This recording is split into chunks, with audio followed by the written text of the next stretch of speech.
Assalamualaikum warahmatullahi wabarakatuh.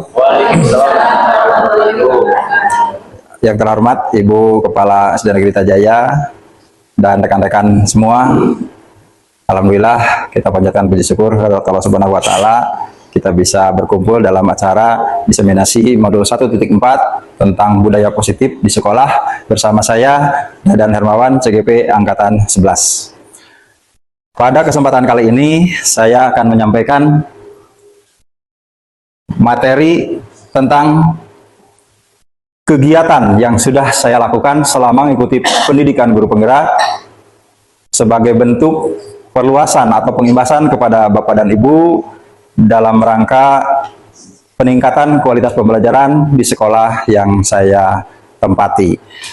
Adapun tujuan kegiatan yang akan kita laksanakan pada hari ini ada yang pertama, peserta diseminasi mampu merefleksikan budaya positif yang ada di sekolah. Yang kedua, peserta mampu menjelaskan konsep inti budaya positif yang berdasarkan pada konsep perubahan paradigma, stimulus respon ke teori kontrol, serta nilai-nilai kebajikan universal. Yang ketiga, peserta mampu menjelaskan konsep makna disiplin, keyakinan kelas, hukuman dan penghargaan, 5 kebutuhan dasar manusia, restitusi dengan 5 posisi kontrol guru, serta segitiga restitusi dan menerapkannya dalam ekosistem sekolah yang aman, nyaman, dan berpihak pada murid. Dan yang keempat, peserta mampu mengembangkan budaya positif di sekolah sesuai kebutuhan murid dan kebutuhan sosial sekolah. Nah, sebelum kita lanjutkan ke paparan selanjutnya, mari kita berefleksi dulu tentang kegiatan ataupun hal yang telah dilakukan di sekolah kita. Silakan Bapak dan Ibu, barangkali ada yang punya pendapat. Yang pertama, apa pentingnya menciptakan suasana positif di lingkungan Anda? Ada yang mau berpendapat? Belajar menjadi nyaman. Ya. Belajar menjadi nyaman. Betul? Dengan adanya suasana positif, dengan adanya lingkungan atau budaya yang positif, lingkungan sekolah atau sekolah ini akan seperti apa? Nah, tadi bahwa dengan budaya positif ini di lingkungan kita, sekolah kita akan lebih nyaman, tertib, aman, menyenangkan, sehingga siswa belajar pun menjadi lebih termotivasi. Nah, yang kedua, sebagai seorang pendidik, bagaimana Anda menciptakan suasana positif di sekolah? Mulai dari lingkungan. Mulai dari lingkungan. Pelayanan. Memberikan pelayanan, betul. Metode pengajaran dan pendidikan terhadap anak. Penggunaan metode pendekatan yang digunakan terhadap anak yang berpihak pada anak, betul. Ada lagi? Memahami karakter anak. Memahami karakter anak, betul. Ada lagi? Lingkungan tadi. Iya, lingkungan yang mendukung. Itu merupakan aset sekolah juga yang perlu diciptakan agar suasana positif di sekolah itu terwujud. Baik, yang ketiga, apakah hubungan menciptakan suasana positif dengan proses pembelajaran yang berpihak pada murid? Nah, akademis pada siswa. tercapainya akademis siswa, betul Bu, bagus. Ada lagi? Tingkat kepercayaan masyarakat terhadap lembaga tempat pendidikan atau sekolah. Meningkatnya kepercayaan masyarakat atau pihak luar terhadap sekolah kita. Bagus, Pak. Ya, jadi memang banyak hubungan yang bisa menciptakan suasana positif dengan proses pembelajaran ini, baik terhadap siswa, terhadap sekolah, maupun terhadap umumnya terhadap dunia pendidikan. Yang keempat, bagaimana penerapan disiplin saat ini di sekolah Anda? Apakah sudah diterapkan dengan efektif? Bila belum, apa yang menurut Anda masih perlu diperbaiki atau dikembangkan?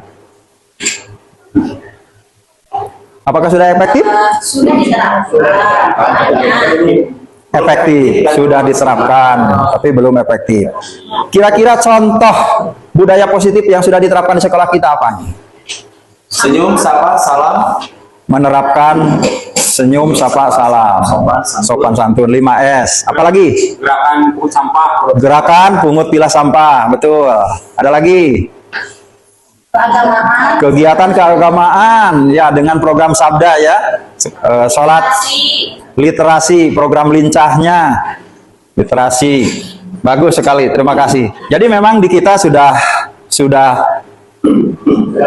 melaksanakan budaya positif, hanya memang belum efektif. Nah, belum efektifnya kenapa? Ini merupakan tantangan bagi kita semua, bagaimana mewujudkan budaya positif di sekolah kita secara maksimal. Baik, nah ini ada landasan bagi kita bahwa sekolah yang kita cita-citakan ini, murid memiliki kompetensi dan karakter Pancasila. Dengan bagaimana di sini ada pembelajaran yang berpusat pada murid. Iklim sekolah yang aman, inklusif, dan merayakan kebinekaan. Pendidikan reflektif, gemar belajar, berbagi, dan berkolaborasi. Ini merupakan tujuan, merupakan landasan kita melakukan kegiatan budaya positif di sekolah. Di sini lingkungan yang aman dan nyaman, berbasis disiplin positif di sekolah akan berdampak secara maksimal pada perkembangan dan pembentukan karakter peserta didik. Ini diambil dari Kemendikbud. Konsep utama pada modul budaya positif ini, yang pertama adalah paradigma baru pembelajaran. Disiplin positif, kebutuhan dasar manusia, motivasi perilaku manusia, posisi kontrol restitusi, keyakinan kelas, dan segitiga restitusi.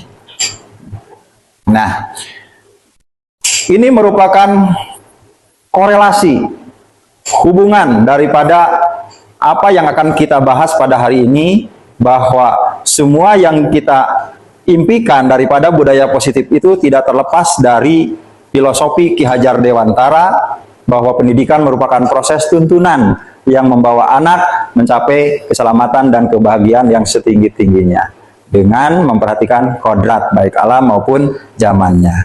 Kemudian juga dalam mewujudkan budaya positif tadi, kita akan harus paham tentang apa itu disiplin positif, apa itu motivasi, apa itu 5 posisi kontrol kita sebagai guru, kemudian 5 kebutuhan dasar apa yang harus dimiliki oleh manusia, ini yang akan mempengaruhi terhadap sikap dan perilaku murid.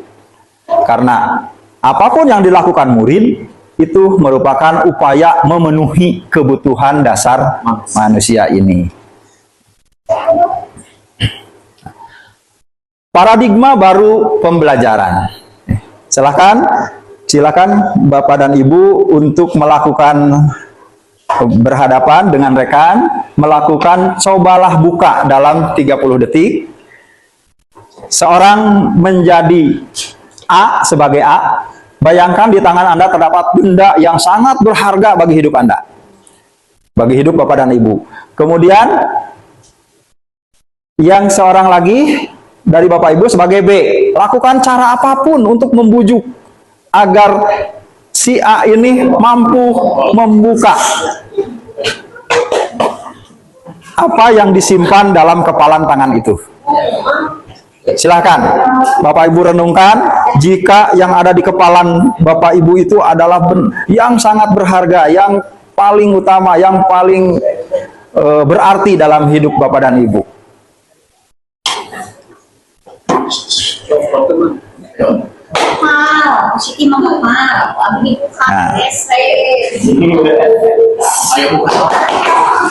Ya, coba Pak Oni.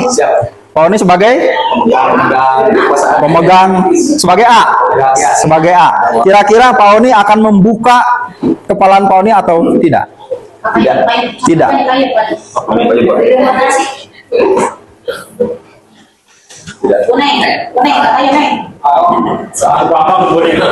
Nah, Pak Oni memiliki sesuatu yang paling berarti dalam hidupnya. Yang jelas tidak boleh hilang, tidak boleh diambil orang, tidak boleh diganggu, dan lain sebagainya. Jika saya sebagai B, dengan cara apapun, membayar dengan uang, dengan berbagai cara saya bujuk, apakah Pak Oni akan membuka dan akan memberikan yang paling berarti bagi Pak Oni? Tidak. Tidak. Kenapa Pak Oni? Karena ini adalah sangat penting dan tidak perlu orang lain harus tahu apa yang ada dalam hati saya. Hak saya. Hak saya. Karena hak saya, ada orang lain harus tahu dan orang lain pun tidak perlu tahu. Apalagi ini adalah berkaitan dengan identitas dan kepentingan pribadi, jadi tidak bisa saya ungkap kepada orang lain. Nah, bagus, terima kasih Pak Oni. Bagus. Ya. Halo. Baik, terima kasih.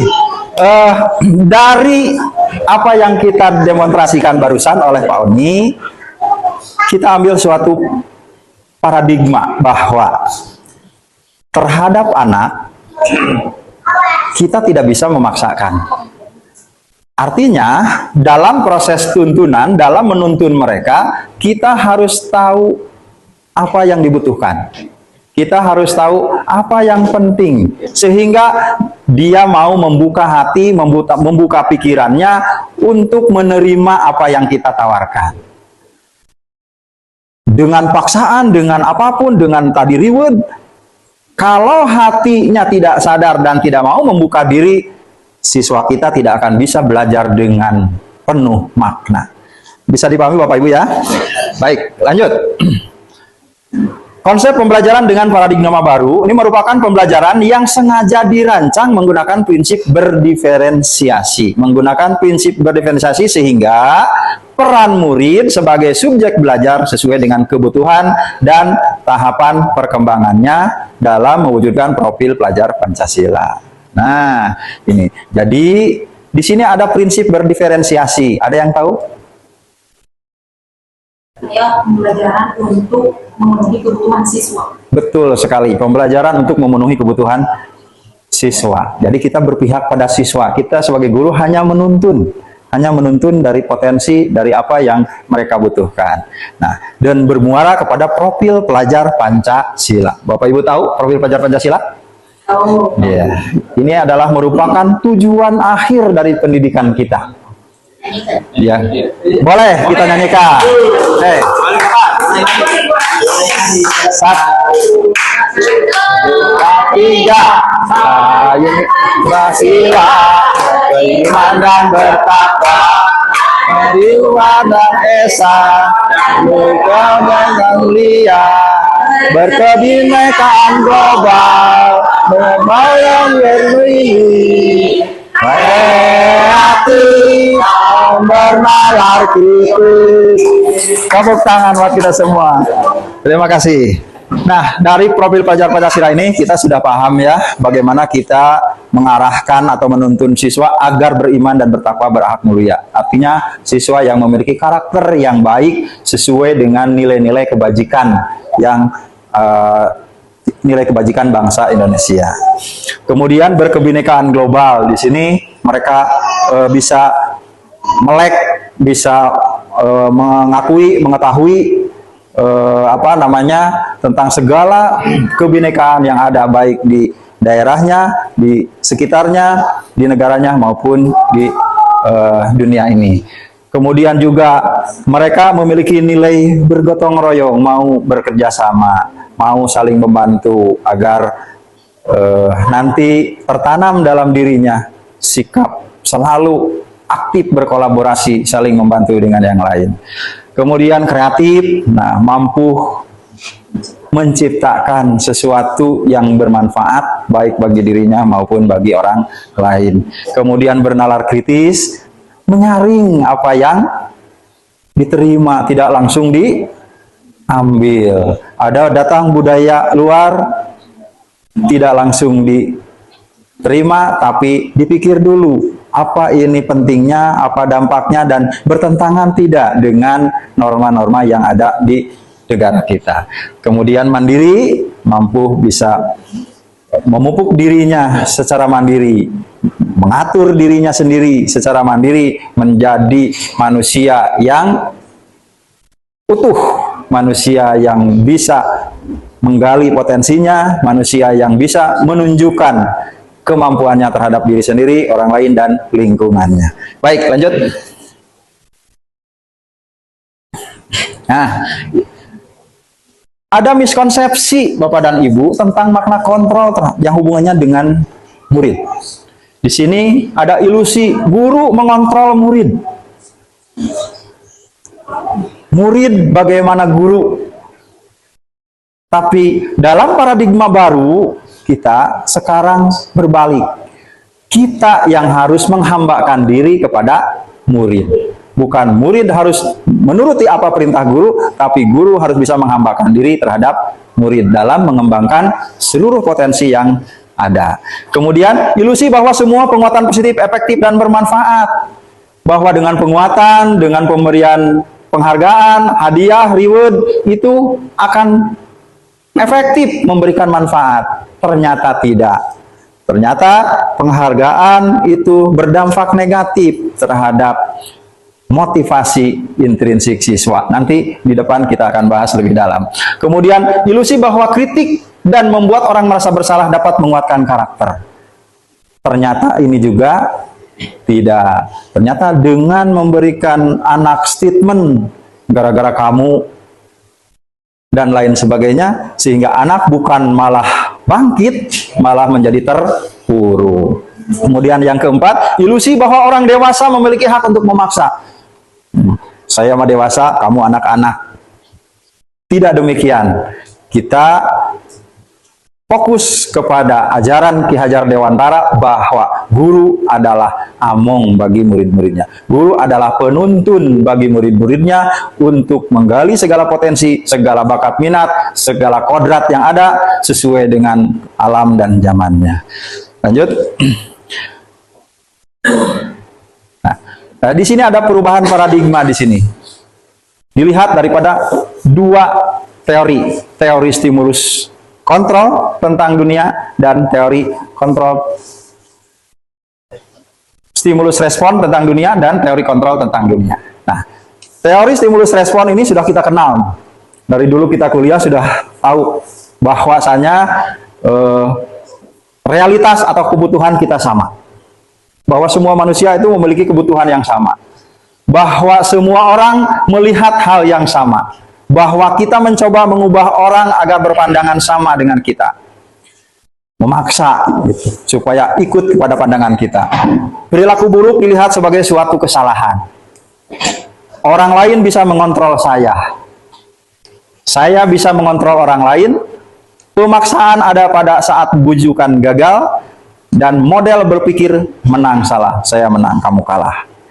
Nah, perubahan paradigma sekarang dalam pendidikan, kita memakai teori kontrol tentang dunia ini. Bahwasanya realitas atau kebutuhan kita beda. Beda badan, beda lagi kebutuhannya. Begitu juga dengan anak. Si A dengan si B pasti beda kebutuhannya. Beda motivasinya, beda segala bakat minatnya. Kemudian yang kedua, setiap orang memiliki gambaran berbeda. Memiliki gambaran berbeda pasti.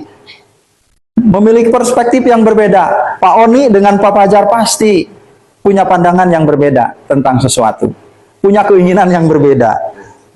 Kemudian kita berusaha memahami pandangan orang lain tentang dunia. Kita pahami. Tapi bukan merubah. Ini mengubah kan? Artinya ada pelanggaran hak orang lain, mengubah, memaksa. Tapi ini kita memahami, kita paham. Pak Oni minatnya seperti ini, Pak Fajar seperti ini, Bu Puput seperti itu, Bu Hani seperti itu. Semua perilaku memiliki tujuan. Nah, anak melakukan segala sesuatu di kelas pasti punya alasan. Mau itu yang bersifat negatif maupun yang bersifat positif. Seorang anak mengganggu temannya yang lain, pasti punya alasan. Apakah dia mau diperhatikan? Butuh perhatian, butuh kasih sayang. Anak misalnya menyontek. Tidak harus disalahkan, mungkin karena punya alasan. Mungkin karena soal yang kita berikan ternyata salah. Terlalu sulit, tidak sesuai dengan apa yang dia pahami. Nah, tadi itu kembali lagi ke pembelajaran berdiferensiasi. Kemudian hanya Anda yang bisa mengontrol diri Anda. Tadi Pak Oni, kepalan saya, ini milik saya yang punya hak untuk membuka dan menutupnya. Ini yang dimaksud dengan teori kontrol di sini. Kolaborasi dan konsensus menciptakan pilihan-pilihan baru. Nah, bekerja sama, berkolaborasi baik dalam kelompok maupun secara klasikal, ini akan membentuk pilihan-pilihan yang baru, akan membentuk diferensiasi di anak. Sehingga dalam pembelajaran kita harus terlebih dahulu mampu menggali kebutuhan apa yang dibutuhkan oleh murid, dan bagaimana memetakan kebutuhan itu disesuaikan dengan metode pembelajaran yang akan kita laksanakan. Kemudian model berpikir menang-menang. Maksudnya bahwa win-win, gitu ya. Win-win solution. Jadi guru membimbing atau menuntun siswa menang, siswa pun menang dengan memperoleh kesadaran diri dan memiliki rasa tanggung jawab. Di sini, jadi tidak ada yang guru benar, anak salah dalam perubahan paradigma di era sekarang ini. Lanjut, ada yang mau ditanyakan dulu? Lanjut. Nah, ini disiplin positif Bapak dan Ibu. Apakah makna disiplin itu? Dalam budaya kita, makna kata disiplin telah berubah menjadi sesuatu yang dilakukan seseorang pada orang lain untuk mendapatkan kepatuhan. Kecenderungan umum adalah menghubungkan kata disiplin dengan ketidaknyamanan, bukan dengan apa yang kita hargai atau pencapaian suatu tujuan mulia. Paham kira-kira kalimat ini?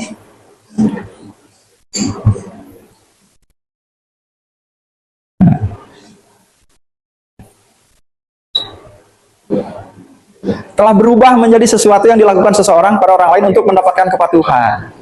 Kecenderungan umum adalah menghubungkan kata disiplin dengan ketidaknyamanan. Nah, mempengaruhi tadi, betul, Bu. Ya. Nah, di sini ada makna lain.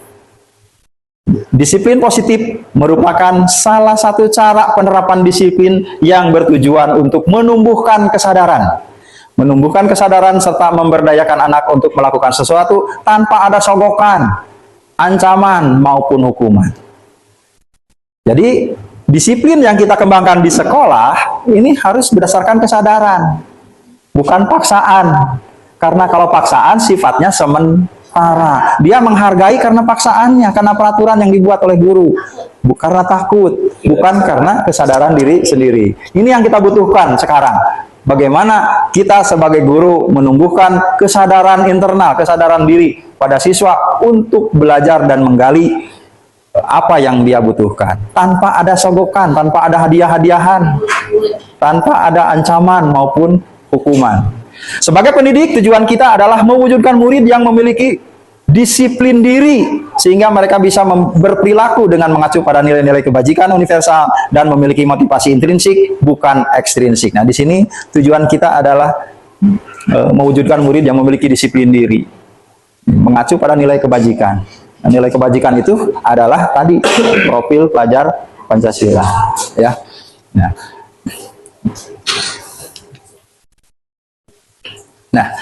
Nah, ini nilai-nilai kebajikan universal itu merupakan nilai-nilai kebajikan bersifat positif yang merupakan tujuan mulia yang ingin dicapai setiap individu. Jadi semuanya positif, tidak ada yang negatif. Adapun yang negatif itu merupakan suatu aset. Bagaimana negatif itu dijadikan modal, potensi untuk mempositifkan budaya di sekolah. Nilai-nilai tersebut bersifat universal dan lintas bahasa, suku bangsa, agama, maupun latar belakang. Seperti misalnya, saling menghormati. Seluruh dunia manusia pasti akan memiliki keyakinan bahwa dengan hidup saling menghormati akan tercipta hidup yang nyaman, aman, tentram. Betul kan Bapak Ibu? Kebersihan, dengan kebersihan hidup manusia sedunia akan sehat. Betul tidak? Nah, itu merupakan nilai-nilai yang bersifat universal di sini maksudnya. Jadi tidak ada batasan, semua manusia mengakuinya.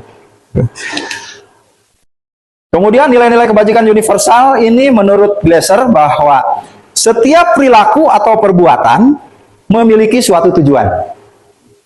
Nah, setiap perilaku atau perbuatan memiliki tujuan. Siswa melakukan tadi yang saya sampaikan. Siswa melakukan A, melakukan B, pasti punya alasan. Jadi kita mungkin jangan dulu menyalahkan. Oke, lanjut.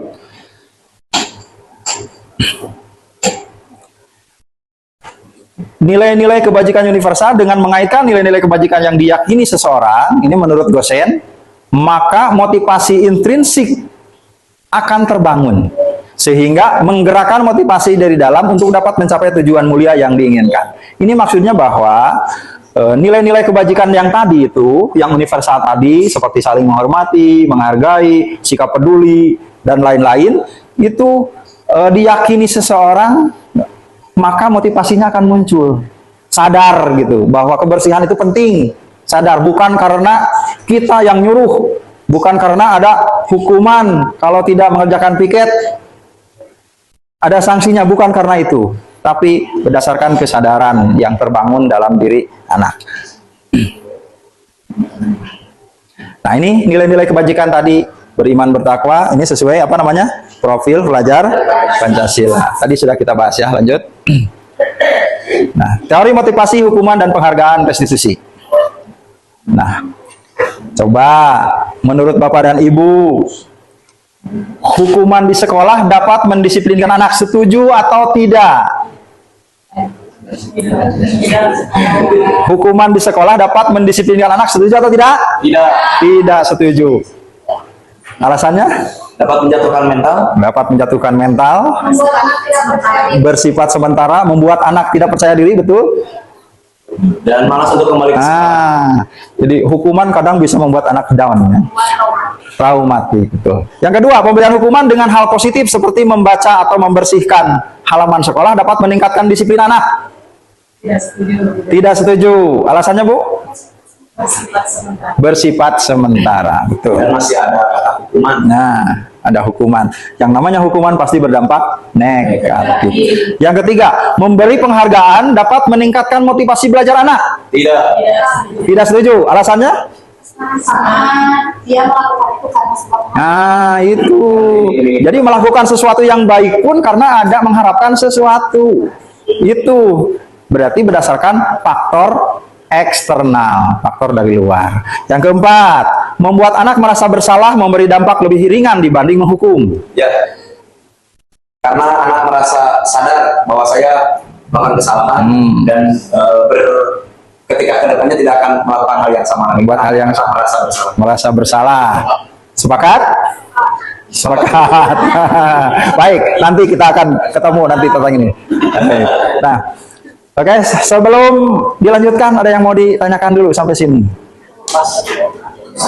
Coba biar tidak ngantuk ini, kita yel dulu. Lita Jaya, Jaya, Jaya, Jaya. SD Negeri Lita Jaya. Cakap. Ya. Teori motivasi perilaku manusia. Nah, bahwa motivasi itu ada dua. Motivasi eksternal dan motivasi internal. Motivasi dari luar, motivasi dari dalam. Nih. Untuk menghindari ketidaknyamanan atau hukuman. Ini termasuk motivasi eksternal. Apa yang akan terjadi apabila saya tidak melakukannya? Jadi karena takut. Apa yang akan terjadi apabila saya tidak mengerjakan PR? Pak Haji Dede akan menyetrapnya misalnya. Nah, ini berarti karena motivasi eksternal, karena hukuman. Ini baik tidak? Tidak. Yang kedua, untuk mendapatkan imbalan dari orang lain atau institusi. Apa yang akan saya dapatkan apabila saya melakukannya? Pamrih kan? Nah, karena mengharapkan sesuatu. Ini juga termasuk motivasi eksternal. Dan yang ketiga, untuk menghargai diri sendiri. Saya akan menjadi orang yang seperti apa bila saya melakukannya. Jadi kembalikan kepada dirinya sendiri. Ini termasuk motivasi internal. Ini yang menjadi tujuan daripada disiplin positif. Tujuan daripada budaya positif yang kita bahas pada pertemuan kali ini. Oke, lanjut. Nah, ini kaitannya dengan tadi bahwa Ki Hajar Dewantara ini mengemukakan bahwa merdeka itu artinya tidak hanya terlepas dari perintah, akan tetapi juga cakap buat memerintah diri sendiri. Jadi siswa itu siswa yang merdeka itu sesuai dengan tujuan, sesuai dengan ada yang di dalam Standar Nasional Pendidikan, salah satunya adalah mewujudkan siswa yang merdeka. Nah, yang merdeka ini adalah yang tidak hanya terlepas dari perintah, akan tetapi juga cakap buat memerintah diri sendiri. Artinya kita tidak harus kamu ini tidak, tapi memberdayakan sesuai dengan potensi, sesuai dengan kebutuhan. Sehingga kesadaran akan muncul, butuh oleh ilmu itu, muncullah motivasi internal tadi. Nah, apa bedanya hukuman, konsekuensi, dan restitusi ini? Hukuman diberikan tiba-tiba. Kenapa tiba-tiba? Karena kita tidak tahu anak akan melanggar atau tidak, ya kan? Nah, bersifat satu arah, guru terhadap murid, berupa sanksi fisik atau psikis.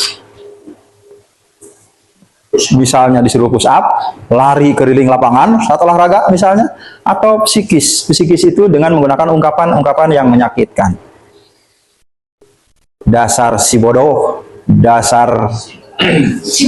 Nah, itu merupakan sanksi psikis. Kemudian menyakitkan, sifatnya menyakitkan, jelas menyakitkan. Kemudian tidak nyaman, murid takut, murid menyembunyikan kesalahan. Dia akan menyembunyikan kesalahan kan, karena takut disalahkan, takut dihukum, akhirnya nggak bohong.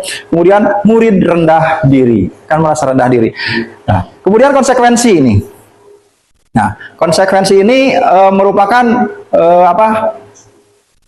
kalimat yang positif, merupakan kalimat positif atau negatif, merupakan konsekuensi yang positif atau negatif, bisa positif, bisa negatif maksudnya.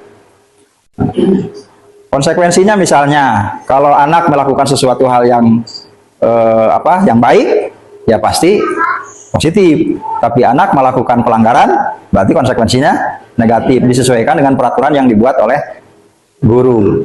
Ya. Guru memonitor murid berkelanjutan.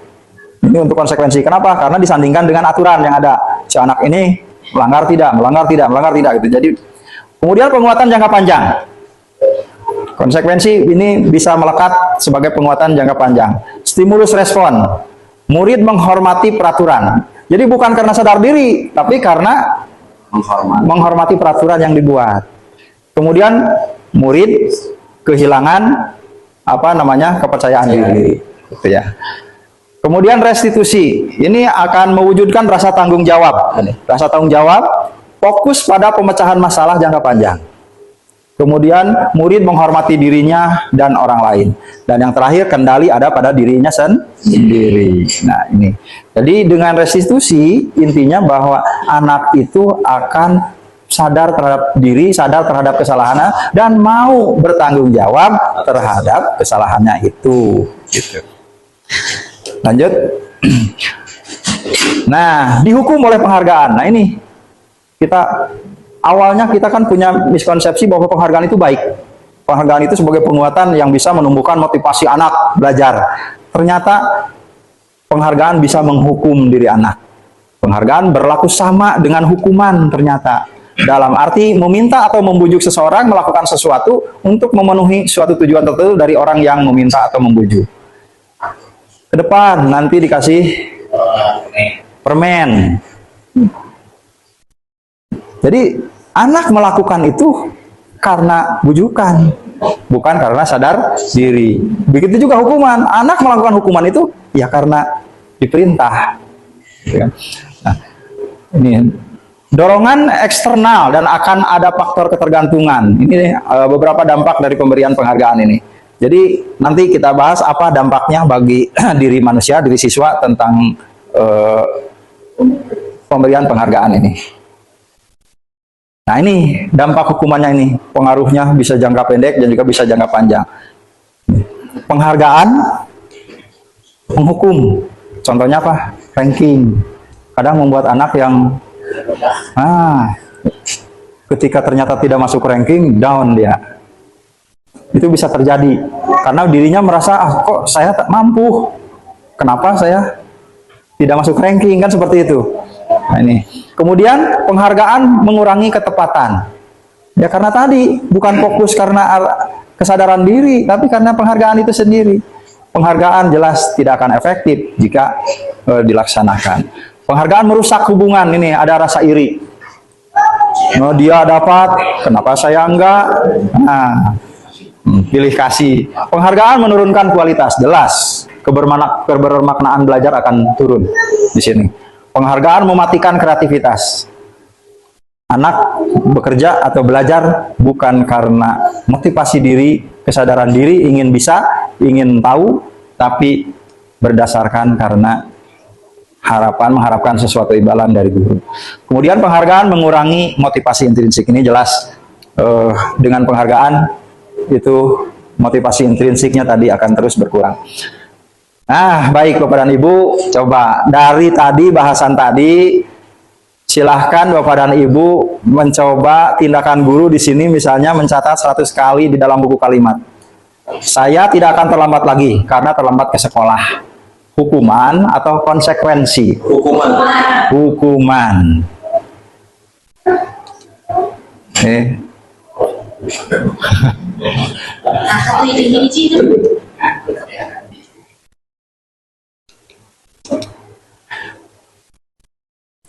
Yang kedua, lari mengelilingi lapangan basket 2 kali karena terlambat hadir di sekolah. Hukuman. Hukuman juga. Nanti kita buka ya yang tadi.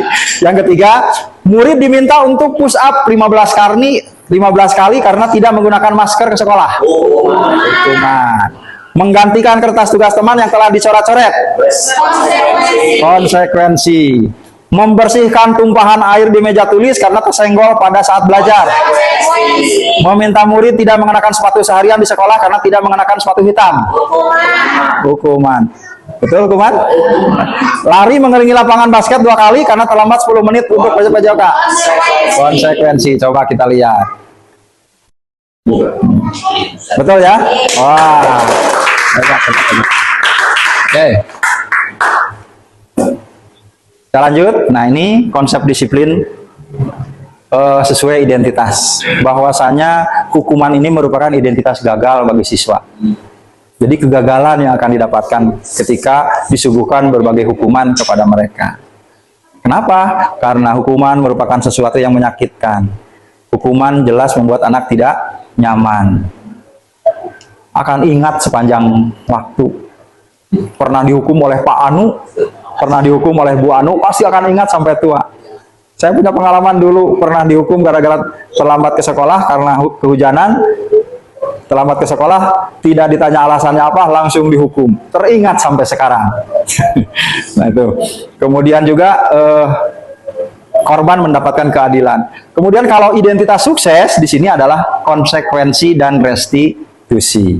Konsekuensi sesuatu harus terjadi.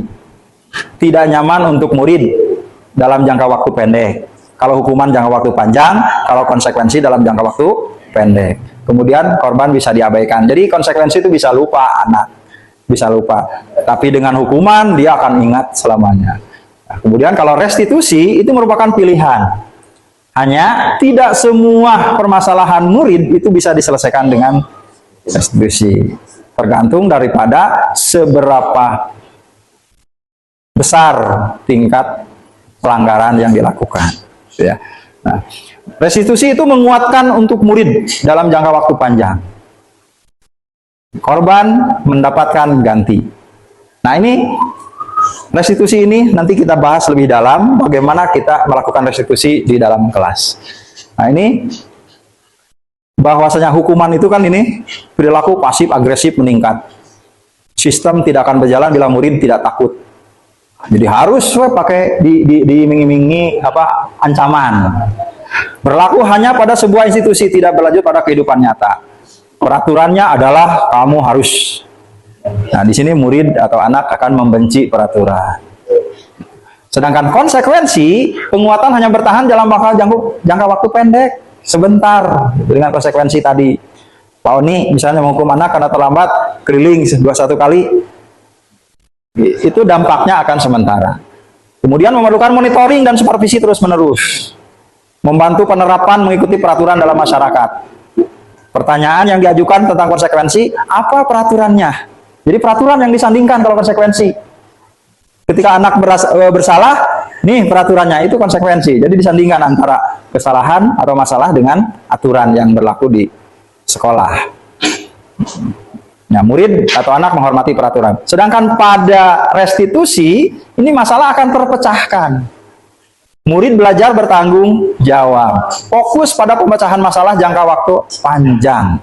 Apa yang kamu yakini, apa yang bisa kamu lakukan untuk memperbaiki masalah ini. Jadi guru hanya memfasilitasi.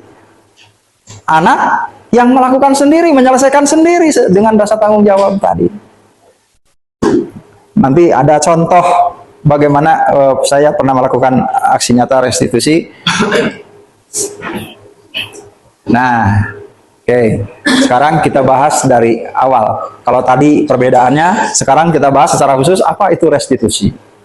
Restitusi adalah proses menciptakan kondisi bagi murid untuk memperbaiki kesalahan mereka, sehingga mereka dapat kembali ke kelompok mereka dengan karakter yang lebih kuat. Maksudnya apa ini? Proses menciptakan kondisi. Jadi di sana guru di sana itu sebagai fasilitator memfasilitasi murid untuk membantu masalahnya, gitu. Masalah yang terjadi. Bagaimana caranya nih?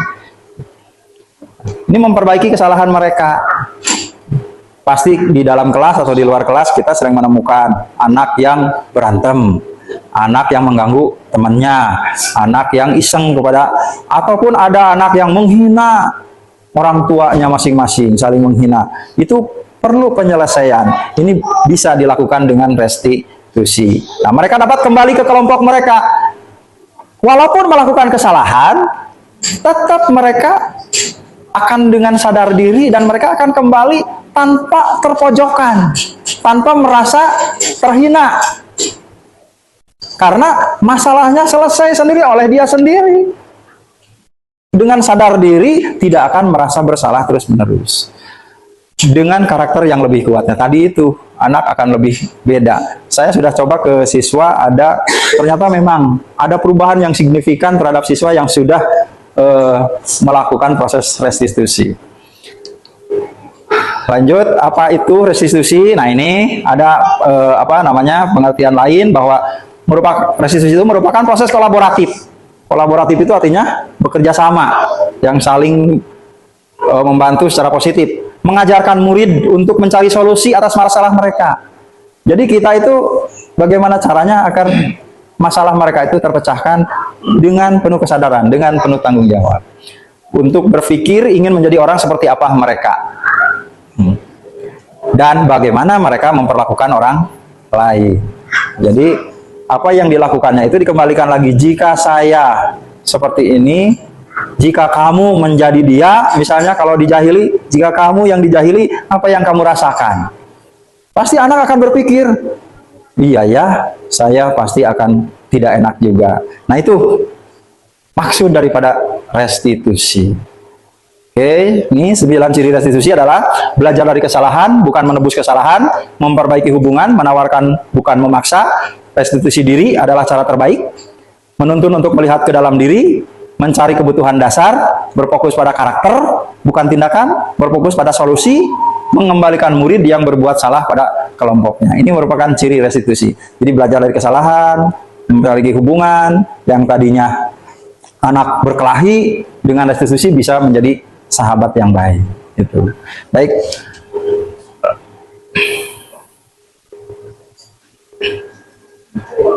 Ini ada contoh restitusi. Bagaimana kabarnya hari ini? Silakan untuk disimak. Terima kasih sudah melakukan sekarang. Ada yang ingin Bapak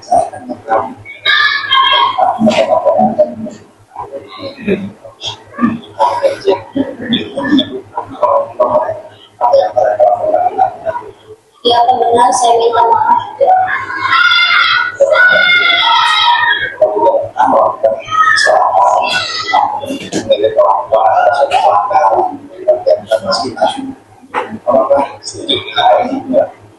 setuju. apa yang menjadi alasan Pak mengejek orang tua? Aku tidak bermaksud mengejek Pak, hanya bercanda saja. Apakah yakin yang orang tua Dan saya lakukan salah Pak. itu kenapa yang telah melanggar? Saya tidak menghargai mereka yang tidak menghargai orang tua. Apakah yang tidak adalah Iya Pak. pembela dirinya? Apakah bersedia untuk membela dirinya? Apakah membela dirinya? Saya janji akan bertanggung jawab atas kesalahan saya sendiri Pak. Mereka mendengar apa yang telah Iya Pak, pasti mereka melakukan kesalahan. jadi Saya akan meminta maaf dan tidak akan mengulangi kali Pak.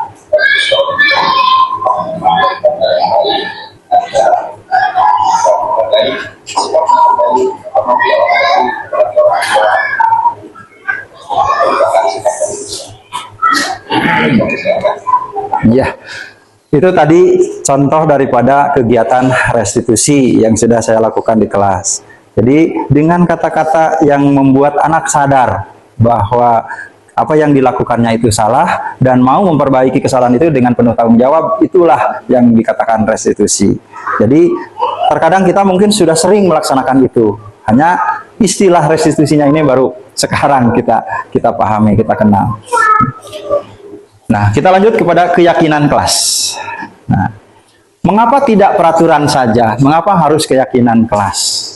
Kita biasa di kelas itu membuat kesepakatan ya, atau peraturan kelas. Nah, dalam budaya positif ini, saya dikenalkan dengan istilah keyakinan kelas. Ada pertanyaan, mengapa kita memiliki peraturan harus menggunakan helm bila mengendarai kendaraan roda 2? Kira-kira jawabannya apa, Pak? Bu? Untuk keselamatan. Untuk keselamatan. Ada lagi alasan lain? Untuk kesehatan. Untuk kesehatan. Agar tidak ditilang polisi. Nah, itu artinya bahwa ada kemungkinan bahwa peraturan itu dibuat merupakan bukan dari kesadaran diri kita. Kemungkinan karena adanya ketakutan kena sanksi, kan seperti itu. Ini yang bedanya antara peraturan dengan keyakinan. Mengapa kita memiliki peraturan membuang sampah di tempatnya? Nah, mengapa kita memiliki peraturan harus datang tepat waktu pada saat ke sekolah?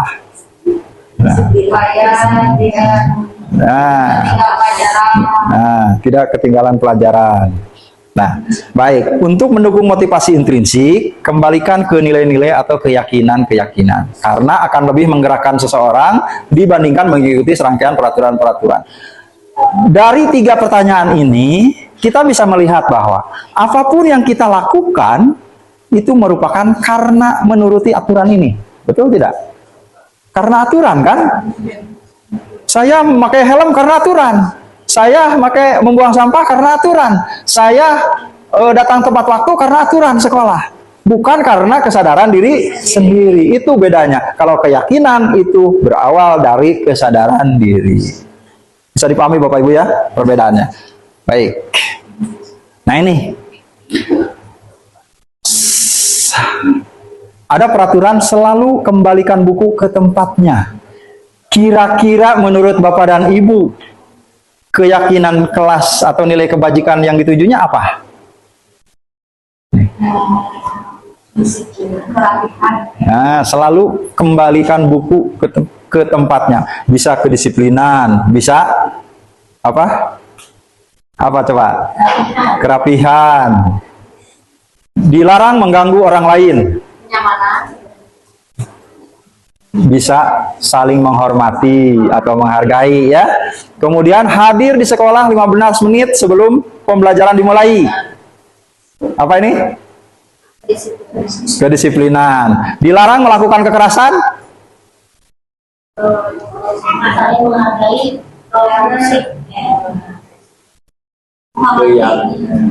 Dilarang melakukan kekerasan. Apa? Menghormati. Dilarang menggunakan narkoba. Kesehatan. Bergantian atau menunggu giliran. Ketertiban. Gunakan masker. Jangan berlari di kelas atau koridor keselamatan. Coba kita lihat.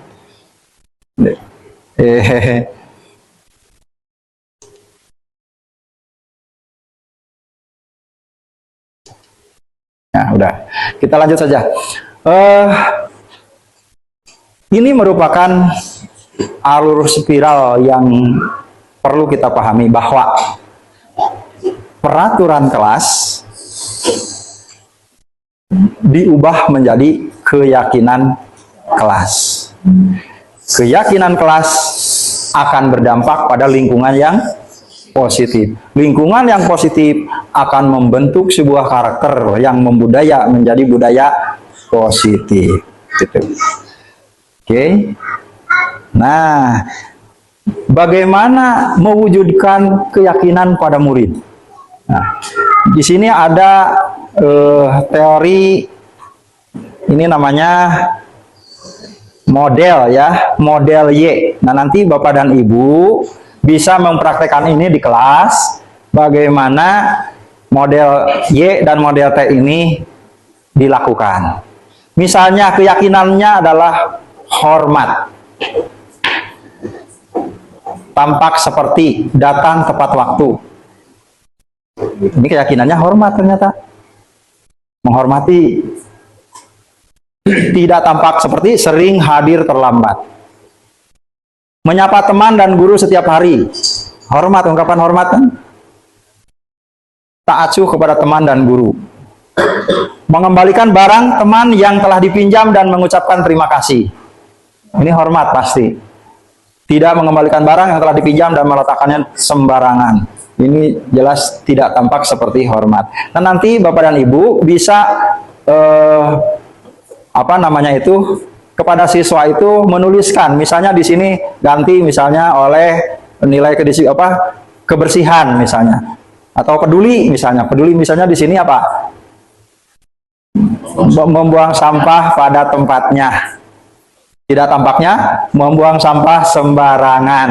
Jadi lawannya. Bisa dipahami Bu, Pak? Nah, sedangkan untuk model Y ini ada 3 perilaku, ada 3 aspek yang harus diperhatikan. Yang pertama adalah bagaimana hal itu terlihat. Bagaimana keyakinan itu terlihat. Bagaimana keyakinan itu terdengar. Bagaimana keyakinan itu dilakukannya seperti apa. Misalnya hormat ini berperilakunya anak senyum, tersenyum ramah, memberikan salam, ya kan? Ini kan perilakunya yang dilakukan maksudnya oleh anak.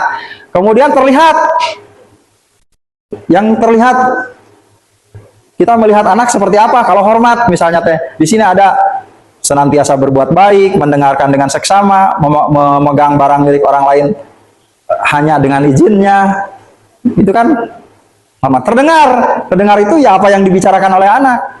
Satu orang berbicara, yuk saya bantu, kita bisa selesaikan ini bersama, terima, tolong ya, permisi, boleh saya pinjam, nanti saya akan segera kembalikan. Ini anak hanya ini tidak bisa sekaligus. Misalnya dalam 1 hari atau dalam seminggu, apakah 1 atau 2 keyakinan kelas, supaya anak memahami ini agar terwujud suatu keyakinan dalam hatinya. Mana yang benar, mana yang salah, maksudnya di situ. Ya. Sebelum ke sana, bagaimana sih sebenarnya menyusun keyakinan kelas itu? Nah, menyusun keyakinan kelas itu, Bapak dan Ibu bisa, nanti ada videonya, bisa dengan cara menggali pendapat, curah pendapat anak. Ingin kelasnya seperti apa? Pasti mereka akan menjawab, ingin nyaman Pak, ingin bersih Pak, ingin apa lagi? Bebas dari bullying Pak, dan lain sebagainya. Pasti keinginan itu banyak. Nah, di situ silakan anak atau murid Bapak dan Ibu menuliskannya. Kemudian nanti tampung, boleh menggunakan post-it atau ditulis di board juga boleh. Anak menulis keinginan atau harapan-harapan yang diinginkan. Setelah itu nanti dipilah mana yang homogennya, mana yang samanya. Misalnya anaknya ada 5 orang ingin menjaga kebersihan. Oh, berarti itu keyakinannya adalah kebersihan. Anak yang ingin misalnya peduli buang sampah sembarangan, misalnya tidak buang sampah sembarangan dan lain sebagainya. Nanti difokuskan oleh guru, difasilitasi sampai anak mengerti, oh ini masuknya ke keyakinan ini masuknya ke keyakinan ini. Seperti itu. Nah, selanjut ke kebutuhan dasar manusia dan dunia berkualitas. Kebutuhan dasar manusia itu ada 4. 1, kasih sayang dan rasa diterima. Tadi anak melakukan sesuatu yang janggal itu mungkin karena dia butuh kasih sayang. Mungkin di rumahnya dia tidak mendapatkannya, sehingga di sekolah dia mencari gara-gara karena ingin diperhatikan oleh kita, oleh gurunya. Gitu. Kemudian juga rasa diterima, dia ingin dalam kelompoknya kan kadang sudah suka terjadi, anak dikucilkan, tidak diterima. Nah ini sering terjadi. Ini bagaimana kita memahami kebutuhan dasar ini. Kemudian ada penguasaan. Kadang anak kan ingin jadi yang ingin jadi yang di kelas. Nah ini ada kebutuhan penguasaan. Kemudian ada kebebasan, freedom. Bebas tadi dalam memenuhi kebutuhan belajar.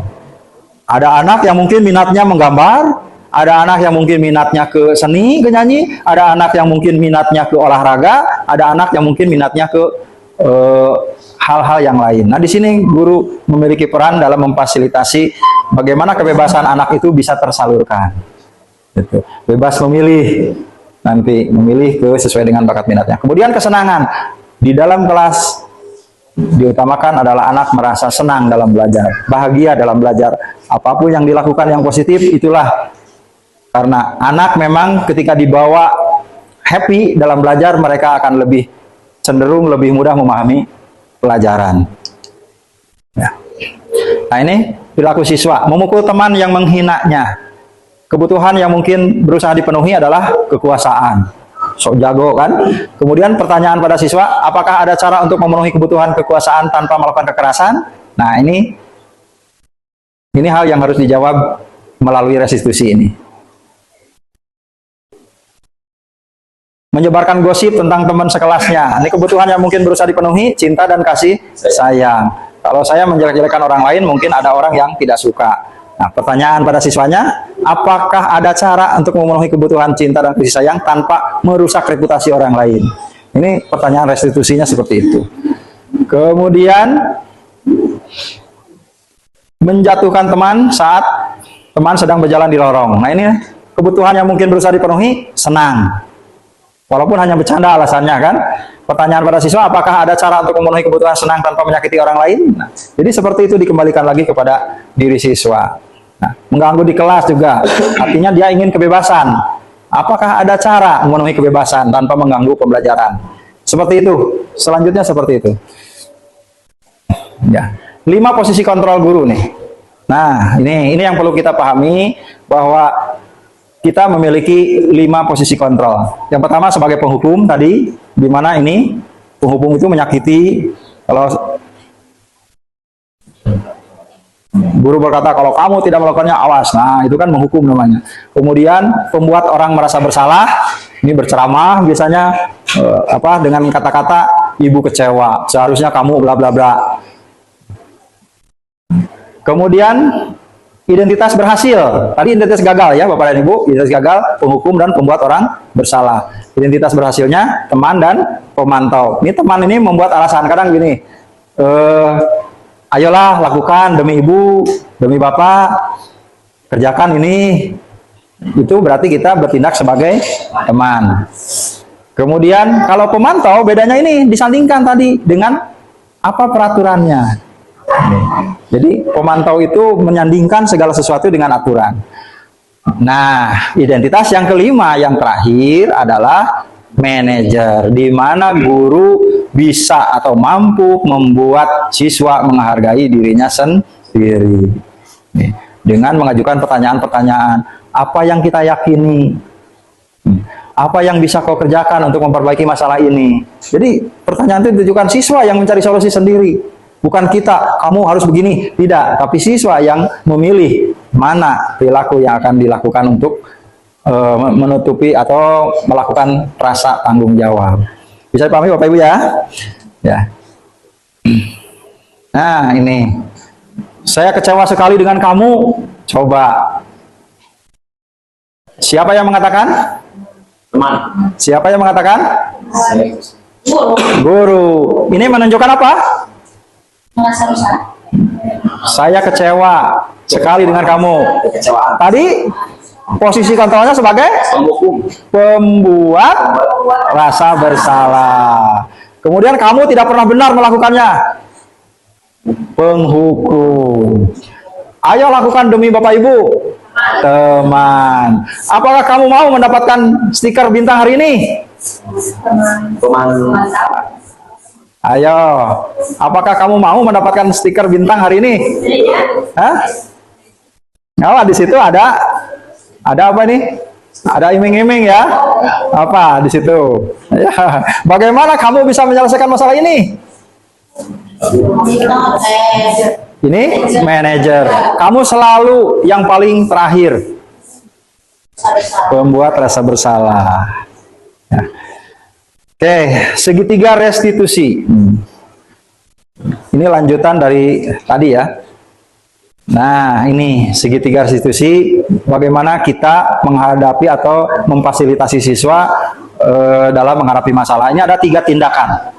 Ada 3 tindakan yang dilakukan oleh guru, yaitu menstabilkan identitas, validasi tindakan yang salah, dan menanyakan keyakinan. Tadi dalam video ada, apakah yakin yang kamu lakukan itu benar, kan gitu.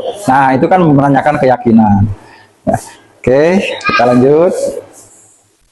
Nah, di sini menstabilkan identitas ini, guru berkatanya seperti apa? Ini tujuannya untuk membuat anak merasa gagal karena berbuat salah menjadi positif terhadap dirinya. Berbuat salah itu hal yang manusiawi. Jadi apa ya, guru itu kalau bahasa Sunda ngupahan bahwa tidak ada manusia yang sempurna. Jadi anak kan tidak merasa dipojokkan. Gitu.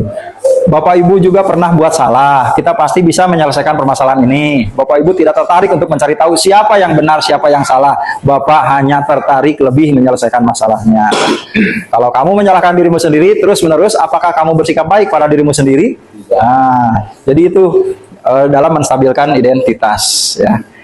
Kemudian validasi tindakan yang salah seperti apa? Nah, di sini membantu siswa mengenali kebutuhan yang ingin dipenuhi ketika melakukan kesalahan itu. Kebutuhan dasar apa yang ingin dipenuhi.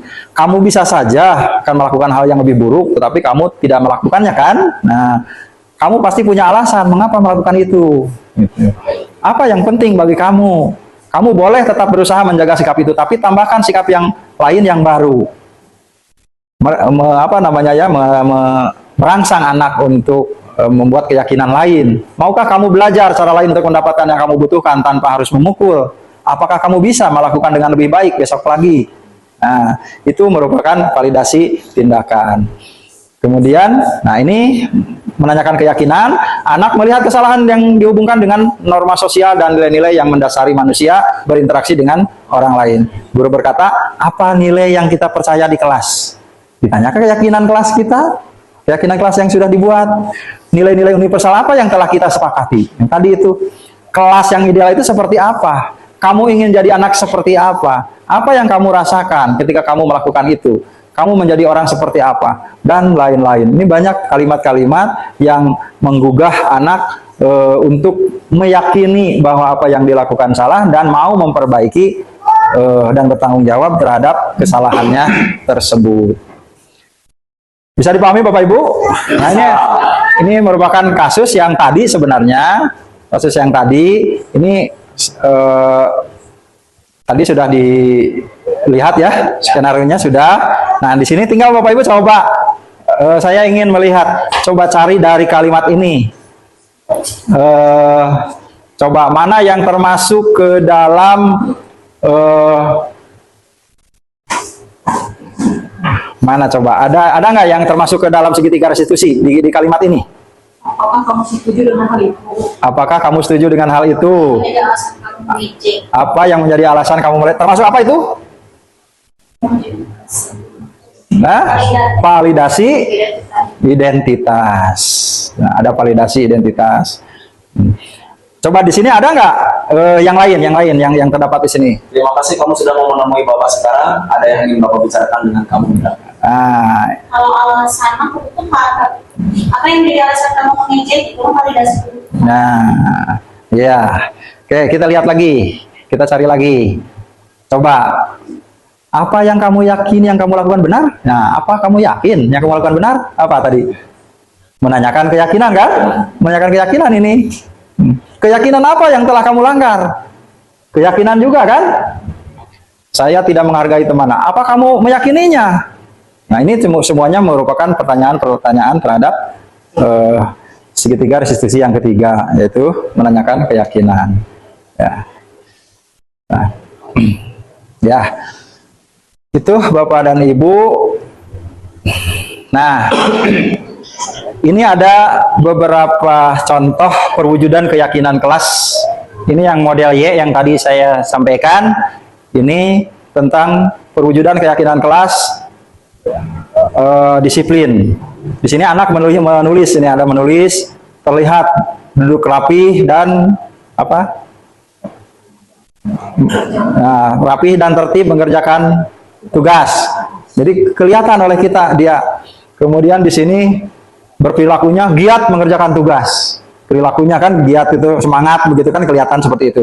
Kemudian terdengarnya, ayo kita kerjakan tugas ini bersama-sama misalnya. Dengan segera atau dengan cepat, itu termasuk pada kegiatan pada terdengar pada model Y gitu. Itu Bapak Ibu sederhananya seperti itu.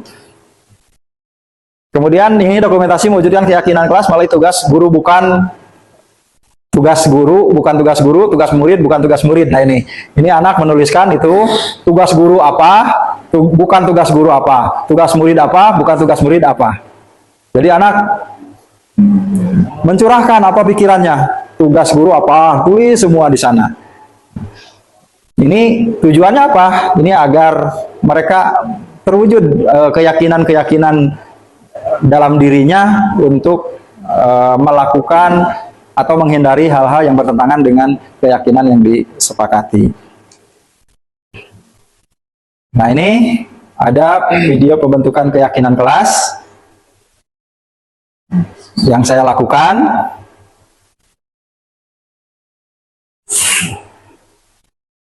Videonya, nah,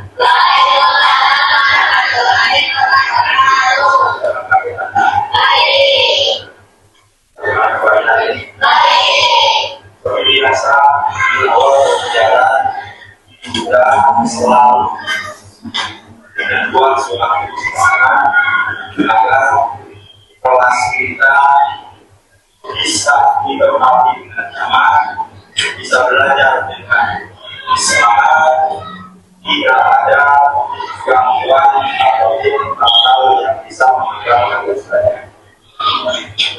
Karena pada kita sebelumnya melaksanakan membuat seorang asing, karena dulunya sedang berkepala, melakukan ya biasanya beberapa lagi apa itu keyakinan keras? Keyakinan keras agar kita selama melakukan pembelajaran menyadari, memiliki kesadaran apa tugas dan tanggung jawab kita percepat ya. sebagai pelajar, mau kelas kita aman, nyaman, bersih, tertib. Begitu nanti kita buat bersama-sama sebuah keyakinan kelas yang tentunya nanti setelah dibuat harus dipandu dengan penuh kesadaran, dengan penuh rasa tanggung ya. Karena biasanya kalau peraturan itu dibuat oleh sekolah kan, jangan buang sampah, tidak boleh menyontek dan lain-lain. Nah, sekarang kita yang buat peraturan itu yang nantinya akan kita sampaikan menjadi sebuah keyakinan. Jika kita sendiri yang tidak harus tanpa ada paksaan, jadi harus sadar. Bisa dipahami? Langkah-langkah membuat keyakinan, Bapak sudah sebutkan di sini.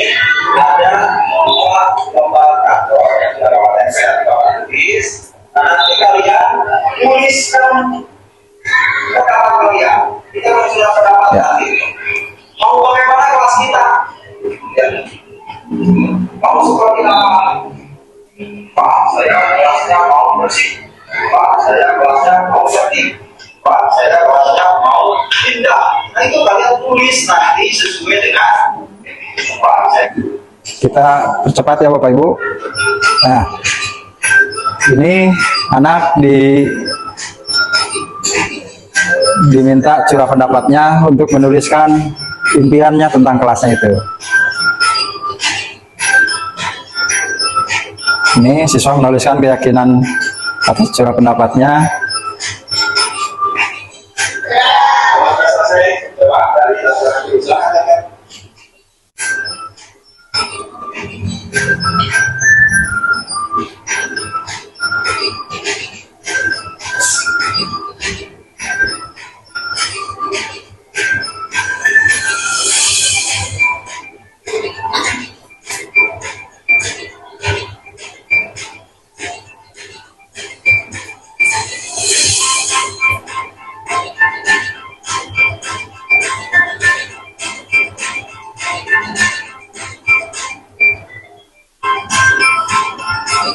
Sudah semua ya? Kalau sudah, sekarang kita bilang yang samanya kita satukan. Siapa yang mau bantu Bapak? Ada yang mau bantu Bapak? Coba. Ayo sama-sama dengan Pak. Coba, baca dengan kelas. Ini Bapak.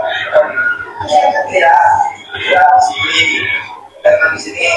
Bacakan ya. Kemudian perang lagi. Ini belajar dengan senang di sini ya.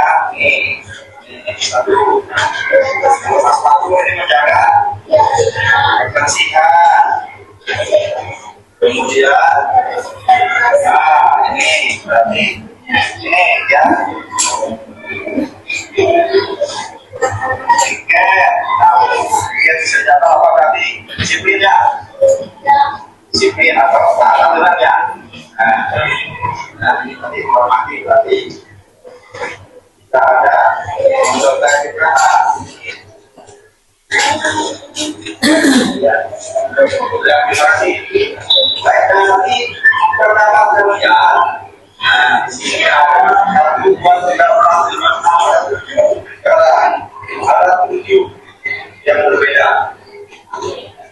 Barisan pertama ini kalian menuliskan disiplin, melepas sepatu, kemudian juga melaksanakan Ya. Dari video ini Bapak dan Ibu, setelah dipilah seperti itu, nanti dituliskan nilai kebajikan atau nilai keyakinan yang sesuai.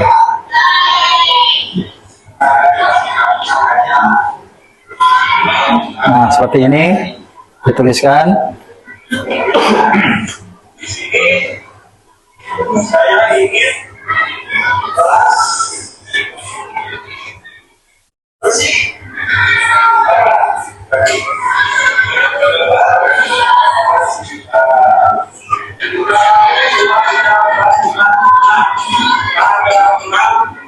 Keyakinan kelas yang disepakati.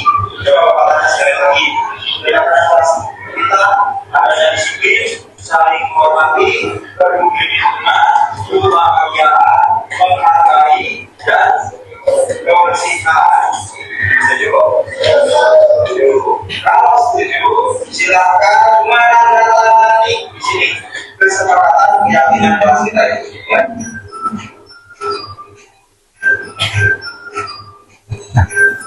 Jadi itu Bapak dan Ibu, bagaimana singkatnya membuat keyakinan kelas dengan melibatkan seluruh siswa dan diakhiri dengan penandatanganan kesepakatan agar mereka merasa bertanggung jawab telah membuat dan harus melaksanakannya sesuai dengan apa yang disepakati. Lanjut Bapak Ibu, bisa dipahami sampai di sini? Ya. Oke. Nah, ini ada umpan balik juga dari siswa. Membuat keyakinan sangat mengerikan dan membuat diri tidak. Assalamualaikum warahmatullahi Nama saya Aisyah dari kelas 4 sekolah SD dari kelas yang kami susun berdasarkan secara saya akan motivasi semangat belajar. Kemudian saya assalamualaikum warahmatullahi wabarakatuh. Saya sahabat belajar kelas 3 dari SD. Kami belajar bersama Pak Dadan untuk menyusun yang kelas dengan bersama Pak Dadan yang telah dibuat oleh siswa untuk mempertanggungjawabkan keseluruhannya. Dengan adanya kegiatan kelas bermotivasi untuk yang belajar. Saya Dara dari kelas 6B. Kebetulan saya adalah Pak Dadan. Nah, hari ini kita membuat kegiatan kelas bersama-sama. Saya dengan membuat kegiatan kelas kami menjadi lebih baik dan lebih senang untuk belajar bersama Pak Dadan. Terima kasih. Ya, itu merupakan umpan balik dari siswa dan kita simpulkan bagaimana Bapak dan Ibu, apakah bisa dipahami? Bisa untuk dilaksanakan? Bisa. Alhamdulillah. Kita simpulkan bahwa lingkungan yang positif sangat diperlukan agar pembelajaran yang terjadi adalah pembelajaran yang berpihak pada murid, diselenggarakan dalam suasana belajar yang interaktif, inspiratif, menyenangkan, menantang, memotivasi peserta didik untuk berpartisipasi aktif, dan memberikan ruang yang cukup bagi prakarsa kreativitas, kemandirian sesuai dengan bakat, minat, dan perkembangan fisik serta psikologis peserta didik. Dalam penerapan budaya positif, hendaknya guru memiliki standar kepribadian, profesional, dan sosial yang baik, di mana guru mampu berefleksi pada posisi kontrolnya saat ini, bagaimana perjalanan seorang guru dengan posisi manajer yang menuntun murid-murid menjadi insan yang merdeka, sadar, mandiri, cerdas sosial emosional, dan bertanggung jawab. Sepakat dengan kesimpulan itu? Setuju. Atau punya pendapat lain? Cukup ya. Oke. Baik. Nah, ini kita sepakati juga tugas guru sebagai pendidik dan pemimpin pembelajar. Ini kita mengusahakan agar sekolah menjadi sebuah lingkungan yang menyenangkan, aman, nyaman untuk bertumbuh serta dapat menjaga dan melindungi murid dari hal yang kurang bermanfaat, tekanan-tekanan, bahkan mengganggu perkembangan potensinya.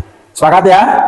Menciptakan lingkungan sekolah yang warganya saling mendukung, saling belajar, saling bekerja sama, sehingga tercipta kebiasaan baik, berkarakter baik, dan bermuara pada terbentuknya budaya positif. Sekian dari saya. Mohon maaf atas segala kekurangan. Assalamualaikum warahmatullahi wabarakatuh.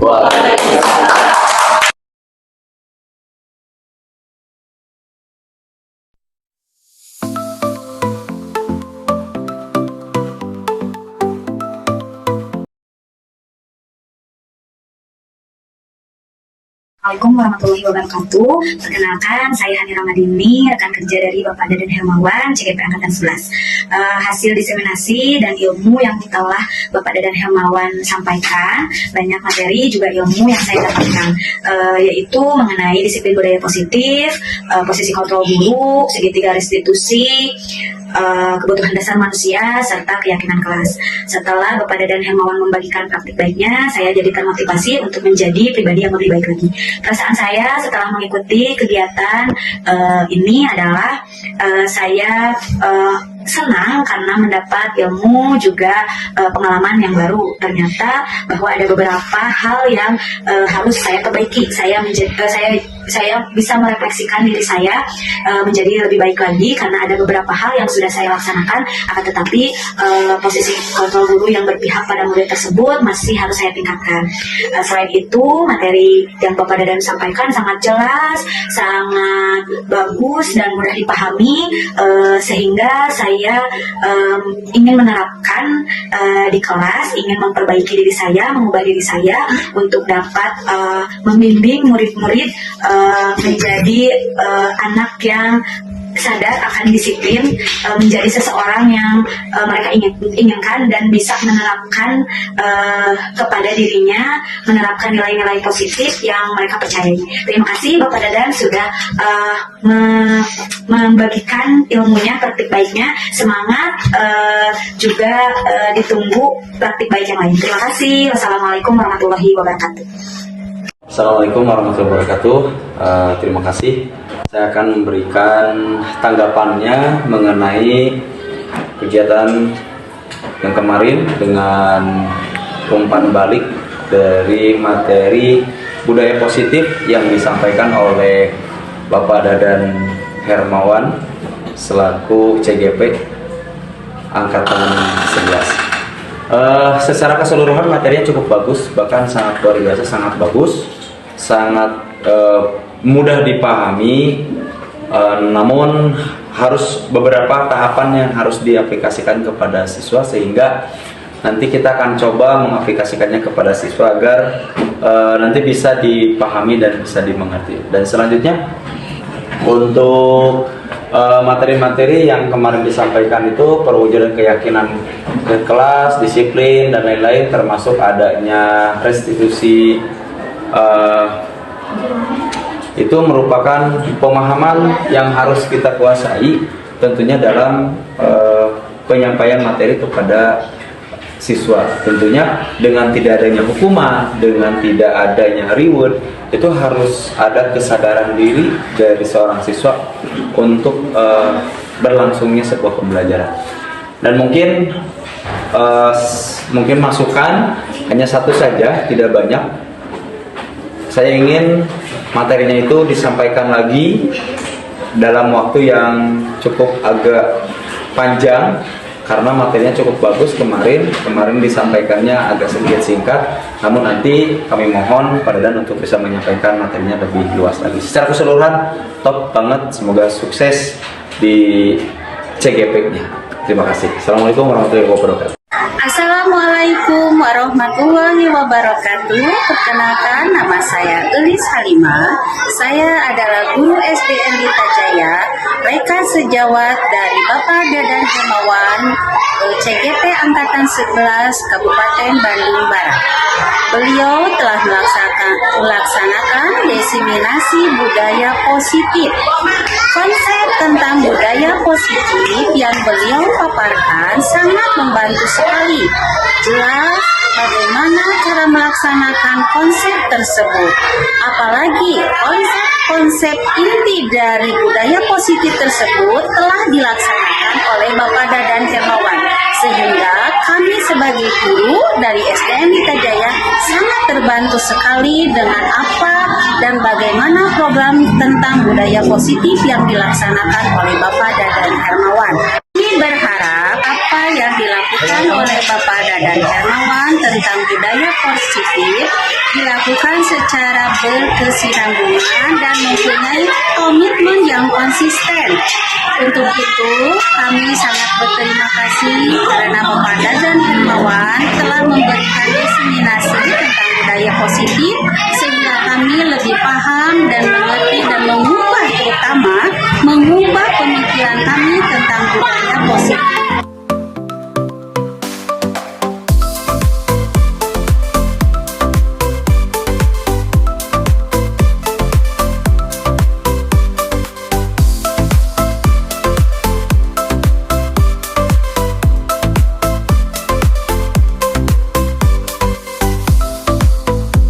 Assalamualaikum warahmatullahi wabarakatuh.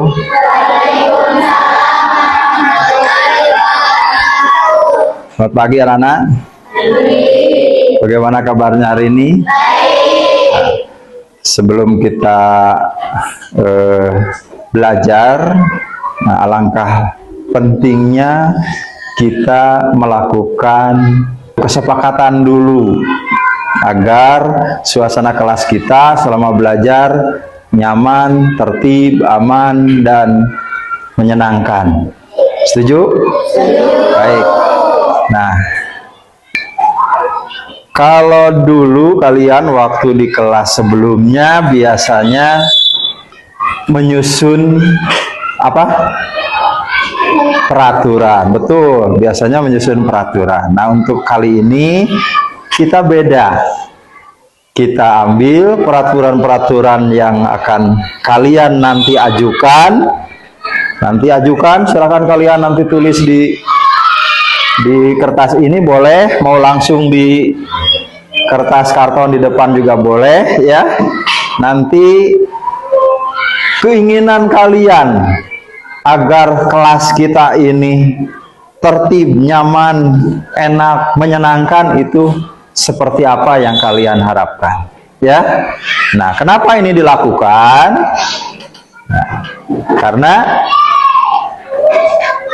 dengan adanya keyakinan, yakin akan nilai yang kita laksanakan itu benar, ya.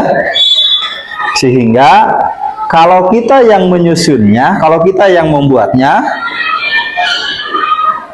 kita akan sadar diri untuk tidak melanggarnya. Kalaupun melanggarnya, kita akan merasa tanggung jawab. Ya. Nah, seperti itu. Jadi, kenapa kita harus punya keyakinan? Sekali lagi, kenapa kita harus punya kesadaran diri? Nanti kita akan bisa mengontrol diri, sadar atas kewajiban, tugas, dan tanggung jawab diri sendiri. Sadar akan apa yang harus dilakukan terhadap orang lain. Sadar apa yang harus kita lakukan terhadap lingkungan sekitar. Ya, itu kan tugas kita sebagai pelajar di sekolah. Kita bagaimana menyadarkan diri kita untuk bisa melakukan yang terbaik dan untuk belajar bertanggung jawab, baik terhadap diri sendiri, terhadap orang lain, maupun terhadap lingkungan sekitar. Bisa dipahami? Oke. Nah, langkah-langkahnya nanti kalian silahkan bercurah pendapat lah. Pendapat saya apa, tulis saja. Mau langsung di sini atau pakai post-it aja? Oh, pakai ini aja, boleh. Ini akan Bapak bagikan. Kalian tulis dengan jelas ya, supaya bisa dibaca nantinya. Kalian tulis dengan jelas apa yang menjadi peraturan atau nilai kebajikan yang akan kita harapkan terjadi di kelas kita, supaya kelas kita ini menjadi kelas yang enak didiami, aman, nyaman, belajarnya juga menjadi semangat. Paham? Oke. Bantu bagikan. Sok, bagikan.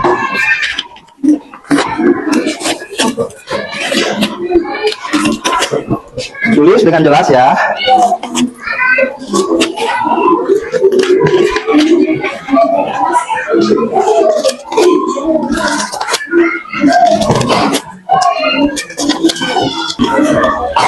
Oke, semua sudah kebagian. Silahkan kalian tulis dan secara bergiliran silahkan tempel pendapat kalian di kertas yang sudah Bapak sediakan di depan ini, ya.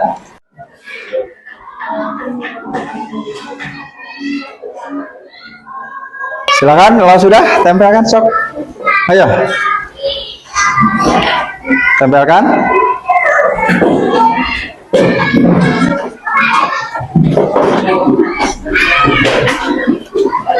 Tempelkan dengan tertib. Oke.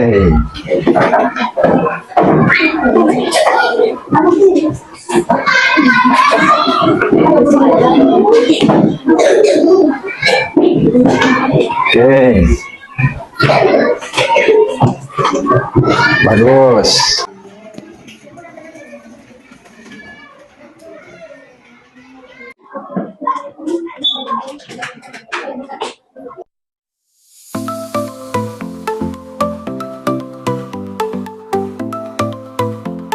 Assalamualaikum warahmatullahi wabarakatuh. Saya Amila dari kelas 6B. Membuat keyakinan kelas bersama Pak Dadan sangat menyenangkan dan bisa membuat diri menjadi tanggung jawab. Assalamualaikum warahmatullahi wabarakatuh. Nama saya Nura Sipanasya dari kelas 16 sekolah SDN Lita Jaya. Dengan keyakinan kelas yang kami susun, kelas akan menjadi disiplin dan hebat. Satu hal lagi, saya akan menjadi termotivasi untuk semangat belajar. Sekian dari saya. Assalamualaikum warahmatullahi wabarakatuh. Assalamualaikum warahmatullahi wabarakatuh. Perkenalkan, nama saya Salwa dari kelas 6D dari SD Lita Jaya. Kami belajar bersama Pak Dadan menyusun keyakinan kelas. Dengan bersama Pak Dadan sangat menyenangkan. Keyakinan kelas dibuat oleh seluruh siswa untuk mempertanggungjawabkan atas perbuatannya. Dengan adanya keyakinan kelas membuat kami bermotivasi untuk terus belajar. Ya. Assalamualaikum warahmatullahi wabarakatuh. Saya Jahra dari kelas 6B. Wali kelas saya adalah Pak Dadan. Hari ini kita membuat keyakinan kelas bersama-sama. Harapan saya dengan membuat keyakinan kelas ini, kelas kami menjadi lebih baik dan lebih senang untuk belajar bersama Pak Dadan. Terima kasih.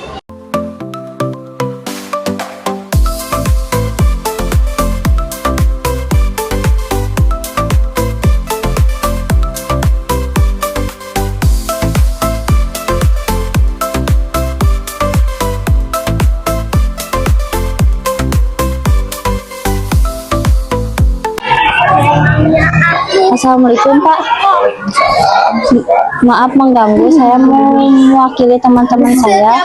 Niki selalu menjahili kami saat jam pelajaran olahraga. Niki selalu meruatin celana kami saat jam pelajaran olahraga.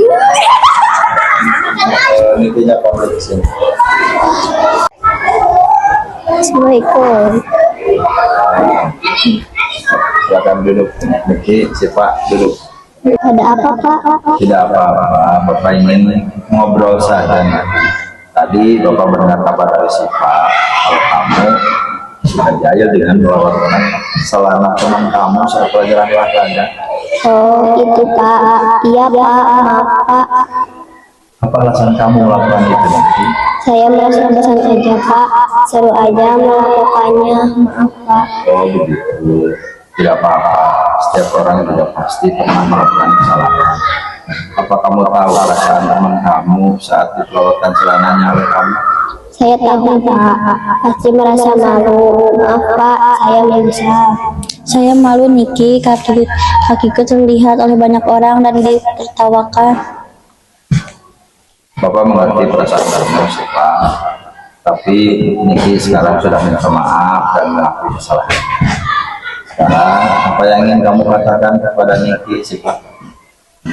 Saya ingin kamu tidak melakukannya lagi Niki.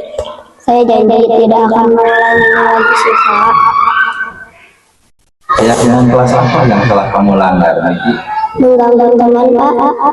Apa kamu meyakininya? Iya Pak. Jika kamu meyakininya, apakah kamu bersedia memperbaikinya? Iya saya bersedia Pak. Jika kamu memperbaiki ini, hal ini menunjukkan apa tentang diri kamu?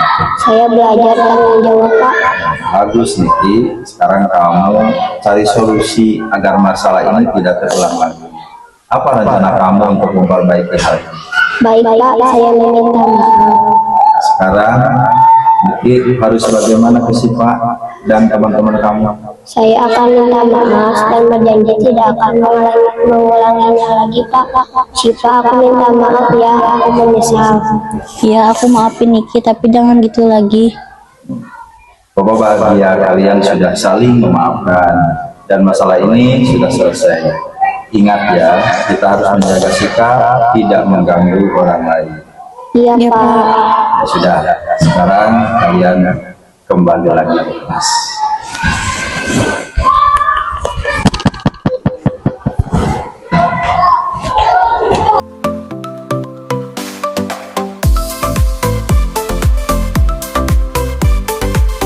Assalamualaikum warahmatullahi wabarakatuh. Nama saya Niki Nurdinia Opatia, kelas 6B. Saya sangat senang atas apa yang dilakukan Pak Dadan dalam membantu menyelesaikan masalah. Saya disadarkan untuk tidak mengulangi kesalahan tanpa ada hukuman. Dan saya semakin bersemangat untuk belajar dengan Pak Dadan.